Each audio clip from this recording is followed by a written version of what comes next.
mayambu ahan namaktada ikok nona taran okjari ekhoina ngasi so mak purga lakjari ekhoina lepa letana thajarak pawarida nokpa kaokhraba saktam nipal suba tangka ngasi gi nipal suba tangka asidana wari asina kari haining liba haibado mayam punna mangna wari asi amuk taminarasi aduga nakhoina khoigi wakalda khalamsing aduga ngasi ka tangka asi ka sana dabra haibado mayam punna mak khaminarasi hojik tabirasi nokpa kaokhraba saktam nipal suba tangka masanupi aduna ningamdana kabla ka changkiba mataw aduda mama adusu wa mata haibadi ngamdre mahaksu wakal yama nungaitana machagi mataw adu kabla ga yenglaga lehawe asomdana makam dori biken gi mane adudi nungaitaba sauningba kaya aduna mahak hojikti numidang wairam gi matamda biken khoi gi yumda lae aduga biken gi mama amadi biken gi mapaga punna wari kaya masana aduna hojikti rosni gi aron mathaba khudimok loina haidok lamme loina takthok lamme biken gi mane asum harame khoi gi ibungo se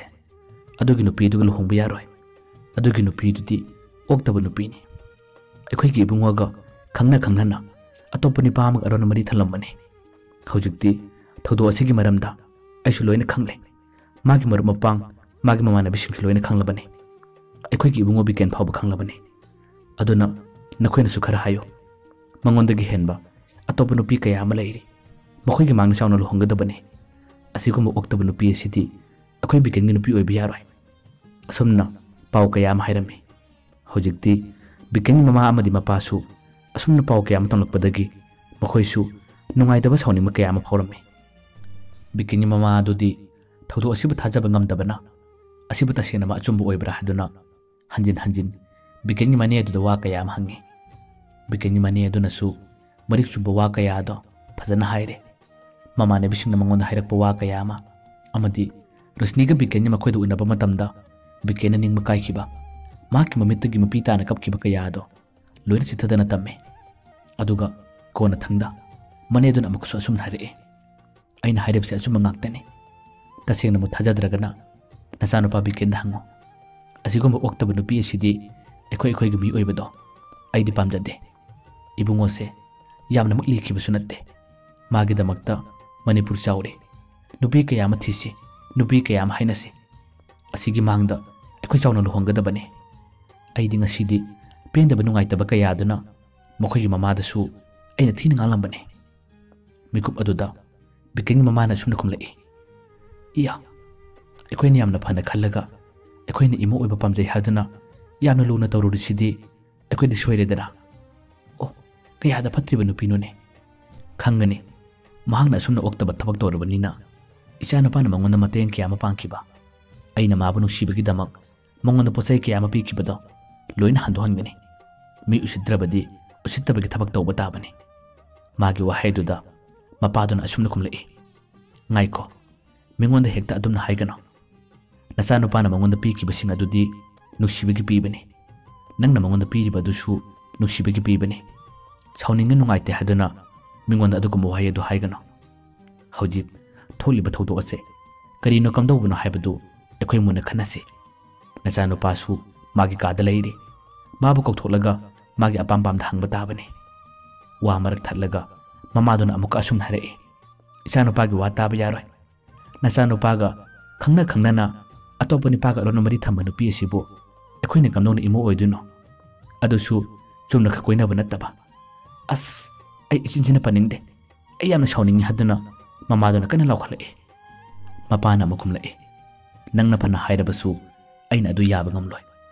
ai ichanupa gi wa tagani asamna hairamlaga mapado masanupa biken di kara changki aduga masanupa biken ko thore biken di mamit adu ipom laga wakan nyama nungaitana thore mapana haire ibungo asida phamu ai nangonda wa kara hange nangna nungaitriba hanak nongmuni ni asida nangi maithongna tariba awaba singado hojikte ekhoi chu khangle ekhoi su paulona tare hojikti nangi pakhumne ekhoina pamliba nang kari khalibano nangmu kari tawba pamlibano biken kari matu khumba ngamde phamna hingna kablae mane aduna changsillaga biken ma pi du tai thokpi aduga mane dun haire ibungo nang kaisu nungaitaba khangano nangidamak nupi afaba kaya ama leiri akhona soidana hainagani karisu leitabi oktabi nupi odigidamakta nangna wakhan nungaitaba pi tabado nangi pi edu pamui nangi pi marik amana mangondagi magul leiba chama chama hele nang karigi kablibano kapkano nangidama afaba nupi kaya ama hainagani nang karimata wagano haduna maneduna hairei mamana mo mateng pangsilaga asumna ma hairei ibungo asiguma oktaba nupi asidi ekhoi yuma sida mawena thamgumsi aisu pamde nangna magidamakta paisa kya ma mateng pangkibado loina handu hangadabani aina sumabu nusiduna aina sumateng kya ma pangki adusu loina thawgani aduga makhoida lau uhonbadusu amatu uhalaroi mibu nusiruba yadre matam asidadi ekhoina buluna tawraba ekhoina bu nusina khallabadi misingse hektamak thakakkalei hojikti ekhoina kadai phawa ngambage habado makhoida mu utpa tabani kaisu nungaitaba khangano thawna layo ichaside haduna mamaduna hairei mikop adudasu amuk mapaduna sauna hairei ngaiko mama nangda wahai khudingi paisa handohanba makhoida mateng pangma lokthokpa hairibadu karigino nasano pagi pakhum tachi ibungo nangi anunga pambado ipad hekta hayo nangna haibaduni aini yagadoriba handakti machanu papi kendo kabla ga sumna khumlei babu ai kari khumgadabano khumam khangde ai matha yamna sai ai yamna wai adobo ainu wahang amadi hangdingli ngasiga taibang pala sida leidiba mimum khudima soidaba landaba mi yaubra soiba landba haibase miyoibegi masatne mahaksu masagi marandu yana ingonda lale hajare lesama pung pharakbagi ikhalakpagi haunabi mahak khudi thirure adobo mahana soikre lankre haduna ekhona mabu tathina khalliba karigino thawdo amakak soikre haduna hanagi thawdo kaya amabu ekhona hektamak phatana ugadra mahakse yamna chambi ipang pangjaba nupini aina mongonda wa haiba matamda ngasi phaba mahakna maileraga chatre adobu nakhoina mongonda oktaba nupini haibadudi ai hayadingde mahakna ngasi phaba aingonda wa asoba amata phaba haikite aibu nusijaba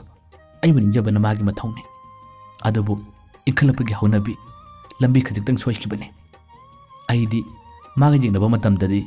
aidi pakhang aribane aduga mahakna angangne aduna madi langningba masakhinga matamne asida aina mabu panaba watpadagi thawdo asi thokibane thawdo masa amakak thokre haduna nakhoina mangonda lana ubududi ai pamde adubu nakhoigi namo oigadabane nakhoina pamdrabadi aina kari hairune aisu nakhoigi tung inba tabane adubu aidi thamoi kaire ai mabudi kawba ngamde ai mabu yamna nukshi wayesi hairigani biken hingni kabliba mapana muk masano pada asumna khumlei aduni ibungo nangi wafamadu asyaningi pakhang lesa oiringi gi matamda khudong thibe accident thokpa haibsidi hauna sane pakhang lesa gi masatni imorusni khaktada ngasi khudong thiba thodo asi mayok nabadi oramloi ngasi gi taibang asida miyoi ki am sleramgani makhoisu khudong thiba thodo sing asi thengnakiba adubu makhoina haidoktabagini makhoina takthoktabagini asida ikhoina lana khalluba yaroi lana lawrubusu yaroi magi wahaiduda mamadana marak thalga khumlei khangde oiningma phaniyamna oirabasu rosnibu imo oibadi aidi sungpam pamde mahaksi oktabi nupi amabu imo oibado aidi yaba ngamloi haduna mamana buka khumlei mikup adudadi bikenyi mapa ado khara sauna lokhalei ngaiko mama nangna wahai khudingi mibu oktabi hairibadu karigino oktabi haibasibu nang kanano karino khangbra aduga nangna samaksu nangmule saringi matamda lamjat kyam phajarak punupino ai khangna atop nupa kaya am koina ramme ngasina nupa ama hayengna nupa ama aina thabak tawde habagi damak nangna ibu thau sakide adubu ko na thangdadi aina thabak macha ma tawbadi kinatro nangna igi tung ilakibado ai wa yam nganingde nangi maramda ai loina haira uro maya mangsida loina haira uraba adumna hairak padagi mamado ingangna haima kari nupa ni geside puran makhilona phaktor e o khangde nakhoina phai haibado adum tawro aidi wa amta ngangjararoi mapana ma asuna khumlei mi haibasidi सोइदब लांदब Kanasu याउदबने इसागे असोइब कुपसिल्लगा मीगे असोइब तुम थिगतबा मीगे असोइब उबदो अदु तौगनो अदु यामना फत्तबने ऐ कनानो करिनो हाइबसे इसाना मुन्ना खंगदबने असुमना हाइरदुना मचानुपादा मोहरे इबुंगो नंगी अपाम्बदो ऐसु याय नंगी अनुंग अपाम्बदुने ऐना support तौगदोरिबा इमौ रोशनीदो नंग ngasiमा परओ माना वारमगदबा माना इकाइरमगदबदो ऐ लोइना खंगी माना नंगोंदसु कौब ngamjada नंगोंद इकाइरमगदबा माना चाना खानुंगदबदो ऐगी मिसिदा संजंगना उरे चलो नंगना पामजरबदी ngasimak imauda lawru chalo aina yarabani haduna mapaduna haire mapana adumna hairakpadagi bikendo hine kablae khudak chensilladuna mapabu kolaga kapsakhi aduga bikena tamna haire babung ai mabu lawrurage ai ngasi mabu lawrugani asumna hairaduna mamage maraka muchanlae ima apang manasabu ngakpiyo aina phanayamna soikhrabasu hanaki mapoksimagidi ai bungak piyo ai maga kaina bangam loi ai ma ba loruragi ima haduna pikene khumle mama su mamiti mapitan haire ibungo ima na pende bidamak wa khara ngakibane nang ima bu shawganu ko ima urosni do ai shiyam nungsi ai ni sumagi damakta pateng kiyama panaga laklibane adubu kudong thiba khajitang thokkiba sida ai chu phatha bangam hodabana wa kaya mangakre nang ima bu lana khangunu ko haduna mama su kablae asumna hairaduna hojikti biken numidangi matamda rosni lawlae biken gi wakhanda su tamna sumna khalle ngasi di ma sen manumil oibenina ai phone chu tawrorai makhoi yumda changlaga maga wari sanaraga ma ba purage asumna khallagani biken rosni gi yumda oina lae asumna mahangna lakpado numidangi pung 9 makhai dai darakle hojikti biken Rusni ki yum yaure yum yorba matung dadi Rusni khoi ki yum gi thonga do lolaga lerame mangonda lolaga mana thonga do thille mama su thong tin gi makhon tabadagi paraprop thore aduga thong hangdo mana thong hangdo pugadi piken oira matamda Rusni ki mama do punga khangmam su phawi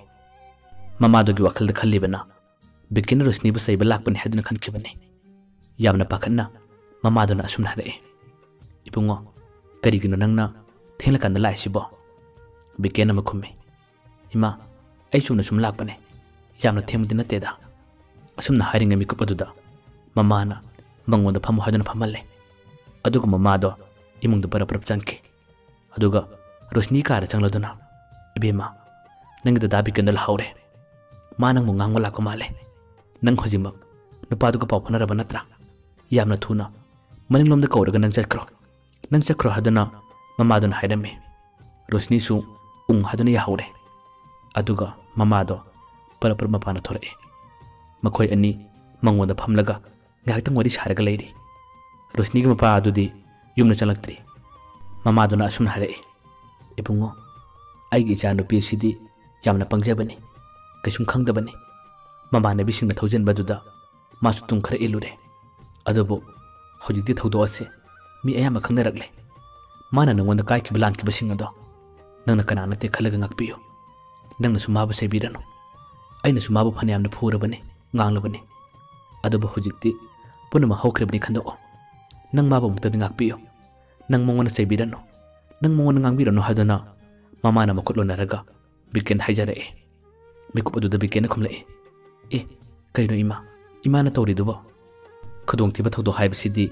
miyoi bigi machatni soiroi kairoi haiba kana su tamanga manatte aina ngasi lali basidi aina mabu sai gi haduna lakpa natte ai mabu lawba lakpani ima ekhoi ima na su ekhoi babung na su mabu lawru haduna pau pirakpadagi ai mabu lawba lakpani ai mangonda kasum chaude ai mangonda lana khande mangonda leidiba khudong thiba thaudo khudimak ai kasum lana khalloi ai bun mamayona rage haduna ai mabu lawba lakpani haduna bikena fajan haire adumna hairako matam adudadi mama do mamitig mapitana kable mama na hangi ibungo nang hairibudu asengbra bikena khumme asengbani ima ai mabu saiba lakpanatte ai mabu lawba lakpane rosni do amuta kopthok pirao ꯑꯩ ꯉꯁꯤ ꯃꯃꯥꯕꯨ ꯄꯨꯔꯒ ꯆꯠꯆꯈ꯭ꯔꯒꯦ ꯏꯃꯥ ꯑꯁꯨꯝꯅ ꯍꯥꯏꯔꯛꯄꯗꯒꯤ ꯃꯃꯥꯗꯣ ꯌꯥꯝꯅ ꯋꯥꯈꯜ ꯅꯨꯡꯉꯥꯏꯅ ꯏꯃꯨꯡꯗ ꯆꯪꯂꯒ ꯃꯆꯥꯅꯨꯄꯤꯕꯨ ꯀꯧꯕ ꯆꯪꯈꯤ ꯑꯗꯨꯕꯨ ꯂꯥꯏꯕꯛ ꯊꯤꯕꯅꯤ ꯔꯣꯁꯅꯤꯗꯤ ꯃꯥꯒꯤ ꯀꯥꯗ ꯂꯩꯔꯝꯗ꯭ꯔꯦ ꯂꯣꯟꯅ ꯃꯅꯤꯡꯊꯣꯡꯂꯣꯝꯗ ꯃꯍꯥꯛꯇꯤ ꯃꯥꯒꯤ ꯅꯨꯄꯥ ꯑꯃꯗꯨꯒꯤ ꯇꯨꯡ ꯏꯜꯂꯒ ꯆꯠꯂꯝꯂꯦ ꯃꯌꯥꯝꯕꯨ ꯑꯔꯣꯏꯕꯗ ꯑꯃꯨꯛ ꯍꯟꯅ ꯈꯨꯔꯨꯝꯖꯔꯤ